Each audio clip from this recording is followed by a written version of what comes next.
Just as applying the law of perspective to the horizon tells us that our Earth is indeed flat, the same principle applies to the setting of our sun. The scientist liars of our world tell us that the sun is 109 times more massive than the Earth, and that it is 93 million miles away. They state that the split between day and night is because the Earth is rotating, and that when we see the sun set we are witnessing the rotation and our arrival into the dark phase of the spin, which is a time frame called night and when our moon becomes visible. Much like the proposed curvy nature of our world and the theory of gravity, this is complete nonsense. Before turning our attention to the sun, let's first look at two examples that debunk the heliocentric model of a rotating globular Earth. The first is the New York City skyline as seen from Harriman State Park's Bear Mountain, which is 60 miles away.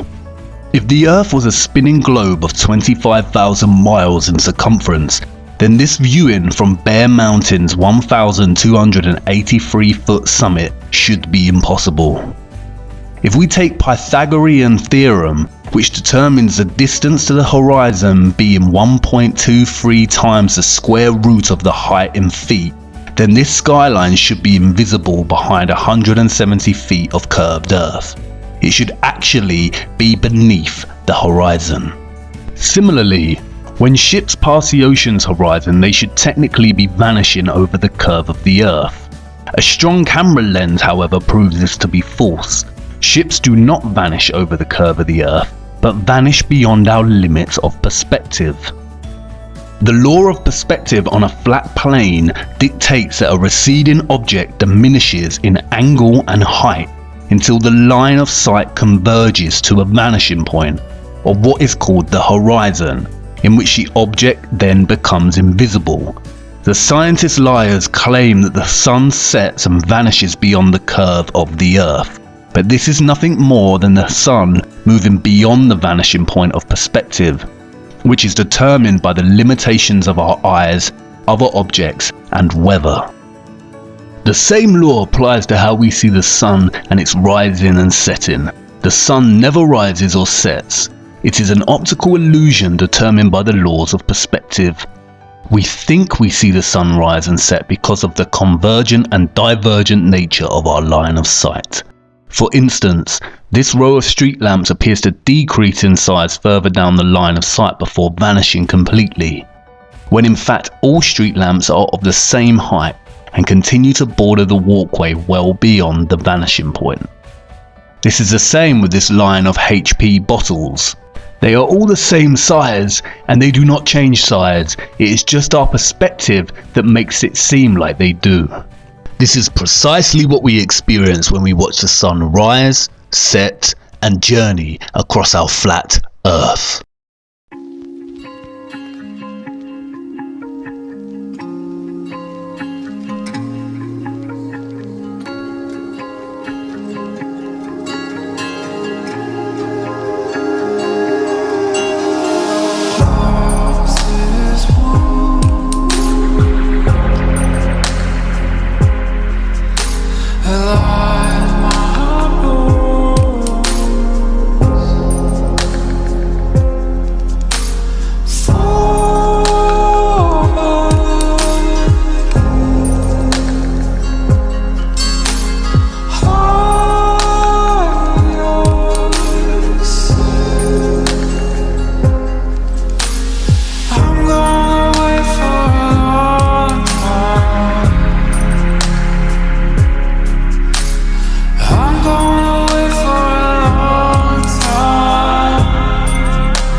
NASA and many other liar magicians tell us our sun is 93 million miles from the Earth and 109 times larger than the Earth.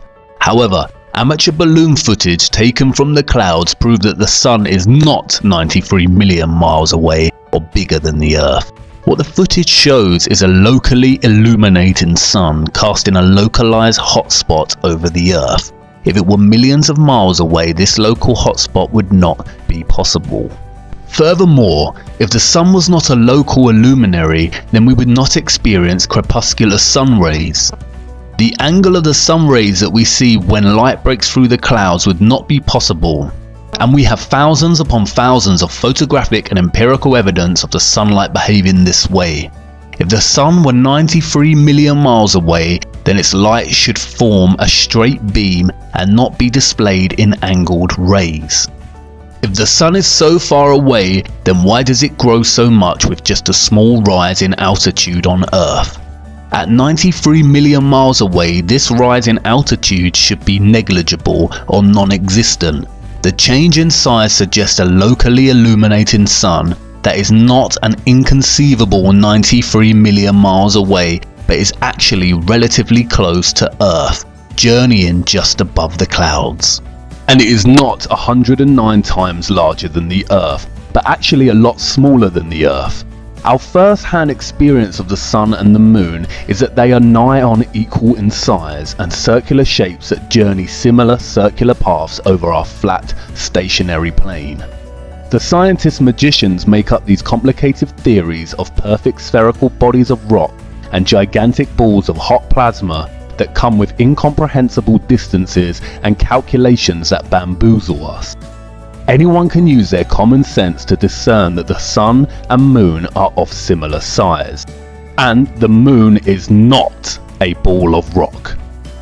And they just start making stuff up. Yeah. Like that Neil Armstrong guy. Have you seen him on the talk shows? Neil Armstrong, you mean the first man to walk on the moon? Talk about a fish story. Yeah. Man, and they're buying it. Oh, yeah.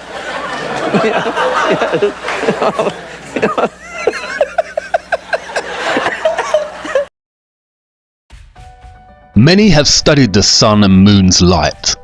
The sun's light is warm and drying. It preserves matter and prevents decay. If you leave fruits out in the sun, it will preserve them, like with sun-dried tomatoes and raisins. It is antiseptic and healing. The moon's light, however, is cold, damp, causes putrefaction and decay, and is septic. The sun's rays decrease the combustions of a bonfire, while the moon's light increases it. People have studied the temperature of the moonlight and were surprised to find that at night the temperature of direct moonlight is colder than the temperature of the shade. This proves that these two luminaries are unique and opposites in nature. It also undercuts NASA's claims that the moon reflects the sunlight. If that were the case, then the moonlight should have a degree of residual warmth to it and not be colder than the shade at nighttime.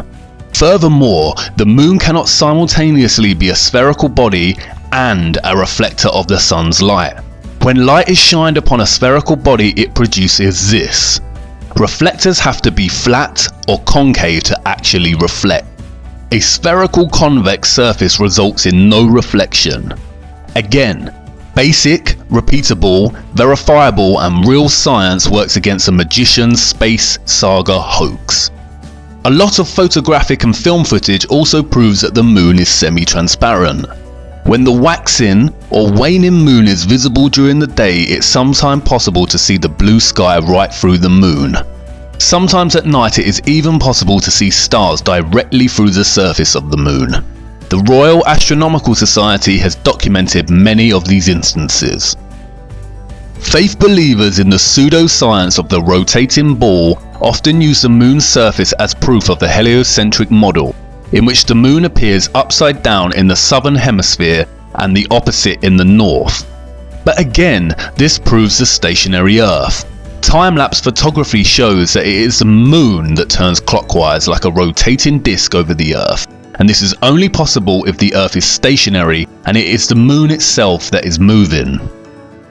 You see, the Sun and Moon luminaries rotate around our flat disk Earth in a similar way to the hands of a clock, dictating time and seasons and the fluctuating balance of dark and light, preservation and decay. In fact, our flat Earth is the oldest clock of them all, and this is how solar and lunar eclipses are possible. The heliocentric model completely fails when studying lunar eclipses. For a lunar eclipse to take place in the globe model, the Sun has to be reflecting the Earth's shadow onto the Moon, and all three have to be aligned in a straight 180-degree syzygy. But since the beginning of time, lunar eclipses have been observed while both the Sun and the Moon are simultaneously visible in the sky. Furthermore, when looking into the mechanisms of a solar eclipse, the heliocentric lie once again falls apart. As this footage demonstrates, the Sun and the Moon have to be roughly a similar size for a solar eclipse halo to form. Representing my sun source and a penny representing the Moon. And as you can see, the flashlight is a lot larger than the penny.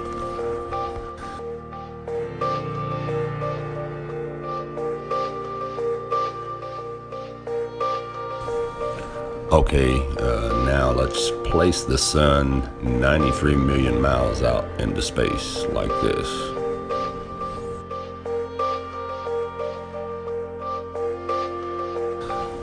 And let's get our penny a lot closer to the camera.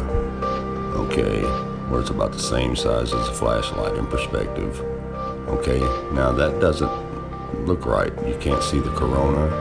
And it just doesn't eclipse. You can still see it light all around. It's not a total blackout. Okay, now I have a side light on the side of this flashlight that just so happens to be the exact same size in diameter as the penny, which is perfect for our next test because the Sun and the Moon are the same size on a flat Earth. And we'll bring the Sun in closer to us as it would be on a flat Earth. Now let's try our eclipse with the Moon right underneath the Sun.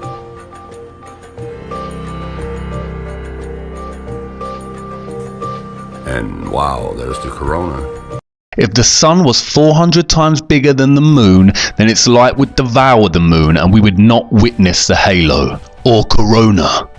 If the Earth was a rotating ball heated by a Sun that is a distance of 93 million miles away, it would be impossible to have a boiling hot summer on a continent like Africa, but a few thousand miles away, absolutely freezing conditions in Antarctica, which experiences no heat from the Sun. As Eric Dubay states, if the heat has traveled 93 million miles to the Sahara Desert, then it is absurd to think that it could not travel another 4,000 miles to Antarctica. This is a difference of 0.0004%. If the Earth was a globe, then the Arctic and Antarctic polar regions should share similar conditions due to their comparable latitude. However, this is not the case. Antarctica is the coldest place on Earth with an average yearly temperature of -57 degrees and a record low of -135.8 degrees. The average annual temperature of the North Pole, by contrast, is a mild 4 degrees. The northern Arctic enjoys mild warm summers and survivable winters. The Antarctic is so cold and harsh, the ice never melts. This would be impossible on a globular Earth rotating on its axis. Eric Dubay also points out that Iceland, at 65 degrees north latitude, is home to 870 species of native plants and an abundance of animal life. At the South Pole, by contrast, as Captain Cook wrote, "Not a tree was to be seen. The lands which lie to the south are doomed by nature to perpetual frigidness, never to feel the warmth of the sun's rays, whose horrible and savage aspect I have not words to describe. Even marine life is sparse in certain tracts of vast extent, and the sea bird is seldom observed flying over such lonely wastes. The contrast between the limits of organic life in Arctic and Antarctic zones is very remarkable and significant." The sun's yearly motion from tropic to tropic, solstice to solstice, is what determines the length of the days and nights and the appearance of seasons. This is why regions on the equator experience almost annual summer conditions, and the north and south latitudes experience more defined seasons with winters. The sun and moon do not just journey our flat Earth in one large circle, but rather a series of circles, or what is better understood as a conical coil spring-like motion, which dictates the change in season and the length of the days. That is why it is possible to see a midnight sun in the Arctic, and time-lapse footage of this shows that the sun does not set but circles the pole. The scientist priests lie and say this is due to the poles on either end of the spherical globe, and that Antarctica also experiences a midnight sun. But we have no amateur footage of this, as no one is permitted to explore the region. And all official footage is highly suspect as either Photoshop or manipulated. Furthermore, if there was such a phenomenon in the Antarctic, then why does nothing grow there? NASA claims that the Earth is spinning at 1,000 miles per hour around its central axis, travelling at 67,000 miles per hour around the Sun, and spiralling at 500,000 miles per hour around the Milky Way, while the entire galaxy is travelling at 670 million miles per hour through the universe. If this was the case, then the North Pole star, or what is known as Polaris, should not remain a constant in the night sky. It always remains perfectly situated above the North Pole, despite all this motion and journeying. The word planet originates from the ancient Greek planetes, which translates to wandering or to wander. And the Greeks were correct. It is the stars above that are moving, not us on our flat stationary Earth. Look.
As you can see, Polaris remains a fixed constant in the middle, and all the other stars turn perfect circles around it. If the Earth was spinning at 1,000 miles per hour, the stars would be seen to travel more or less horizontally across the sky. But this is not the case. The stars form perfect circles above, emanating out from Polaris, and this can be observed all the way to the Tropic of Capricorn. The reason Polaris never moves is because the North Pole is the center of our flat and stationary Earth, just like depicted in Gleason's map and the United Nations logo. So what are the stars above our heads?